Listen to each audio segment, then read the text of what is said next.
Bank থেকে ঋণ না নিয়েও এখন খেলাপি। আসল আর সুদ মিলিয়ে লাখ টাকা পরিশোধের নোটিশের সাথে মিলেছে মামলার হুমকি। এমন অভিযোগ তুলেছেন জয়পুরহাটের ৮৭ কৃষক। বলছেন, কালাই উপজেলা শাখার অগ্রণী ব্যাংকের জালিয়াতির ভার এখন বহন করতে হচ্ছে সাধারণ কৃষককে।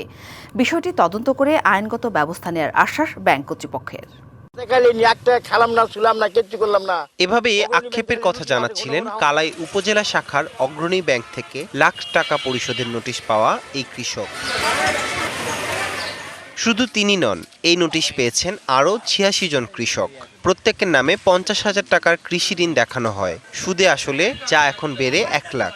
এমনকি ২০ বছর আগে মৃত এক ব্যক্তির পরিবারের কাছেও পাঠানো হয়েছে নোটিশ। ৩০ দিনের মধ্যে এই টাকা পরিশোধের আলটিমেটাম দেওয়া হয়েছে। ব্যর্থ হলে হুমকি দেওয়া হয়েছে মামলার। ২০১৬-১৭ এবং ২০১৭-১৮ অর্থ বছরে এই ঋণ নেওয়া হয়েছে এমন দাবি ব্যাংক কর্তৃপক্ষের। তবে ভুক্তভোগীরা বলছেন ১০ বছর আগে ব্যাংকের মাঠকর্মীরা তাদের কাছ থেকে ব্যক্তিগত তথ্য নিয়েছিলেন। সেই কাগজ জালিয়াতি করেই ফাঁসানো হয়েছে তাদের। অগ্রণী ব্যাংক থেকে লুটিয়ে আসে, ঘন ঘন আমাকে পুলিশে ধরে আবে, ই করবে, সি করবে, টর্চারিং করে, হ্যামারিং করে। আমরা টাকা নেই না, কোথায় টাকা দিব? ব্যাংকের লোক সালাম এসে অনেক প্রলোভন দিয়ে ভয়ভীতি দেখে মামলা হামলার কথা বলে আমাকে নেজা ডেনোয়ার করে নিয়েছে ৮৬,০০০ টাকা। আমি তো এই একটা টাকাও পাইনি।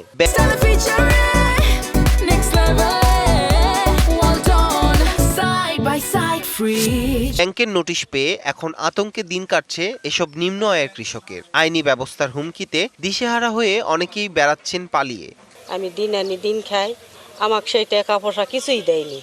না দিয়ে আমার গায়ে যে আছে ৫০,০০০ টাকার নুনের ভিতরে এখন মনে করো যে ১ লাখ হয়ে গেছে। নুন নিলাম না, হঠাৎ দেখি আমার নামে ১ লাখ টাকার লুটিশ আসলো। এই টাকাটা আমি কোথায় থেকে দেবো? আমি ভ্যান চালে খাই। ঢালাও অভিযোগ তোলার ব্যাপারে তদন্ত চলছে, জানিয়েছে ব্যাংক কর্তৃপক্ষ।